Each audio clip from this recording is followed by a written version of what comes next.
ৰাজ্য চৰকাৰৰ বিৰুদ্ধে আন্দোলন সংখ্যালঘু সংগঠন মোচাৰ ঈদৰ দিনাই নিজৰ অধিকাৰ বিচাৰি মৈৰাবাৰী শ্বাহী ঈদগাহ ময়দানত ক'লা বেজ পৰিধান কৰি প্ৰতিবাদ সাব্যস্ত কৰে মোচাৰ কৰ্মকৰ্তাই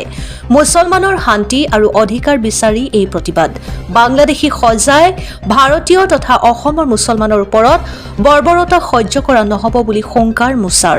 অবৈধ বাংলাদেশীক বিতৰণ কৰক মোচাই সমৰ্থন কৰিব কিন্তু অবৈধ বাংলাদেশীৰ নামত প্ৰকৃত ভাৰতীয়ৰ ওপৰত এনে কৰা সহ্য কৰা নহ'ব বুলি মন্তব্য কৰে মুছলিম ছাত্ৰ সন্থা অসমৰ সভাপতি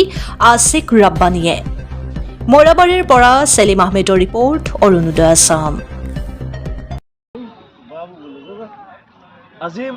গোটেই ভাৰতবৰ্ষৰ লগতে অসমত মুছলমানৰ ওপৰত যি অন্যায় আৰু অত্যাচাৰ হৈছে তাক আমি গৰিহণা দিছোঁ আজি মুছলমানৰ ওপৰত যি হাৰাশাস্তি কৰা হৈছে তাৰ প্ৰতিবাদত আজি আমি ক'লা বাছ পৰিধান কৰি আমি প্ৰতিবাদ সাব্যস্ত কৰিছোঁ আমাৰ এটা কথা স্পষ্ট যে 1971 চনৰ পিছত যিসকল লোক আহিছে তেওঁলোক বাংলাদেশী হয় আৰু আগত অহা লোকসকলক বাংলাদেশী নামত হাৰাশাস্তি কৰাটো কোনো পধ্যেই গ্ৰহণযোগ্য নহয় গতিকে আমি গৰিহণা দিছোঁ আজি কেতিয়াবা বুলডোজাৰ চলাব কেতিয়াবা বিদেশী খেদা নামত যি পুছবেক নীতি আৰম্ভ কৰিছে সেয়া সমৰ্থনযোগ্য নহয় গতিকে স্পষ্টভাৱে আজি আমি ঈদগাহ ময়দানৰ পৰা আমি গোটেই অসমৰ ৰাইজৰ হৈ আমি এটাই আহ্বান জনাইছোঁ যেন ভাৰতীয় যি সংবিধান সেই সংবিধান ৰক্ষা কৰাৰ স্বাৰ্থত অসম চৰকাৰ তথা কেন্দ্ৰীয় চৰকাৰে কাম কৰিব লাগে আজি ভাৰত চৰকাৰৰ গৃহ বিভাগৰ দায়িত্বত থকা কেন্দ্ৰীয় গৃহমন্ত্ৰীগৰাকী সম্পূৰ্ণৰূপে ব্যৰ্থ হৈছে বুলি আমি ভাবোঁ কাৰণ এওঁলোকে জাতি ধৰ্ম বৰ্ণ নিৰ্বিশেষে যি কাম কৰাৰ কথা আছিল সেয়া সম্পূৰ্ণ ফটকাৰ ফেনত পৰিণত হৈছে আমাৰ এটাই আহ্বান আজি গোটেই অসমৰ মুছলমান সমাজ একত্ৰিত হৈ এক মনোপ্ৰতিবাদ সাব্যস্ত কৰিছে এটা কথা স্পষ্ট যেন গণতান্ত্ৰিক প্ৰক্ৰিয়াৰে আমি আন্দোলন কৰিম যেতিয়ালৈকে আমাৰ মানুহৰ আমাৰ যি মূল সমস্যা সেই সমস্যা সমাধান নহ'ব আমাৰ এটাই দাবী আছিল যেন গাঁৱে গাঁৱে লোক আদালত পাতি যি ডিপোৰ্টৰ সমস্যা এই সমস্যাটো সমাধান কৰিব লাগে বুলি আমি দাবী উত্থাপন কৰি আহিছিলোঁ আজি প্ৰকৃত ভাৰতীয় মুছলমানসকলক যি হাৰাশাস্তি কৰা হৈ আছে অন্যায় কৰা হৈ আছে সেই অন্যায়ৰ বিৰুদ্ধে আমি মাৰবন্দী থিয় হৈ আহিছোঁ আজি যিসকল ভাৰতীয় লোকক বাংলাদেশী সজাই আজি পুছবেক কৰাৰ নিচিনা এটা জঘন্যতম অপৰাধ কৰিছে কাৰণ এওঁলোক প্ৰকৃততে ভাৰতীয় নাগৰিক হয় এইসকলৰ বৈধ নথি পত্ৰ আছে তেওঁলোকৰ আজু ককাসকলৰ 1965 ভোটাৰ তালিকাত 51 ভোটাৰ তালিকাত নাম থকাৰ পিছতো এই লোকক বাংলাদেশী সজোৱাটো গৰিহণাযোগ্য ধিক্কাৰজনক গতিকে আজি আমাৰ যি সংখ্যালঘু দল সংগঠনৰ যি কোঅৰ্ডিনেশ্যন কমিটি আছিল সেই কমিটিৰ আহ্বানত যি মনোপ্ৰতিবাদ সাব্যস্ত কৰা হৈছিলে আজি তাৰেই গোটেই অসম জুৰি এই অসমৰ লগতে আজি মৈৰাবাৰী শ্বাহী ঈদগাহ ময়দানত আমি আমাৰ মোচাৰ কৰ্মকৰ্তাসকলে আমি মনোপ্ৰতিবাদ সাব্যস্ত কৰোঁ আমি কেন্দ্ৰীয় চৰকাৰ তথা অসম চৰকাৰক আহ্বান জনাওঁ যে মুছলমানসকলক হাৰাশাস্তি কৰা বন্ধ কৰক আৰু যিসকল বাংলাদেশী নামত হাৰাশাস্তি কৰি আছে যাতে দ্বিতীয়টো নহয় তাৰে প্ৰতি লক্ষ্য ৰখাৰ কাৰণে আমি দাবী উত্থাপন কৰিছোঁ অন্যথাই আমাৰ যি প্ৰতিবাদ সেই গণতান্ত্ৰিক প্ৰতিবাদ চলিয়ে থাকিব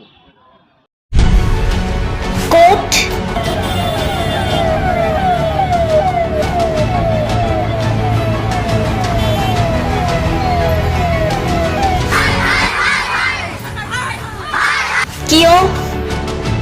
কেনেকৈ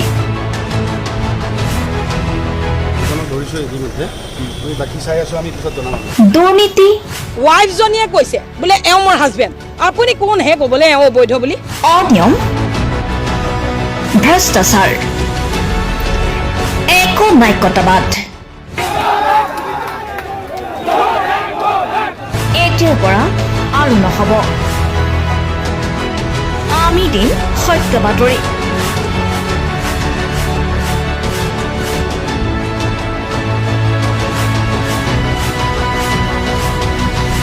নিজকে সংস্থাপিত কৰাৰ বাবে শুদ্ধ ৰূপত নিৰ্ভীক নিৰপেক্ষতাৰে আমি সাজু অসমৰ উন্নয়নমূলক যাত্ৰাই আজি এক নতুন দিগন্ত ভৰি দিছে অসমৰ ৰাইজৰ পৰা আমি সদায় আশীৰ্বাদ বিচাৰোঁ আমি এনেকৈ যাতে আমাৰ জননী জন্মভূমিক সেৱা কৰি যাব বিচাৰোঁ অৰুণোদয় অসম নিৰ্ভীক নিৰপেক্ষ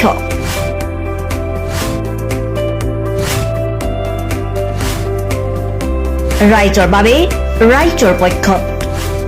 অৰুণোদয় অসম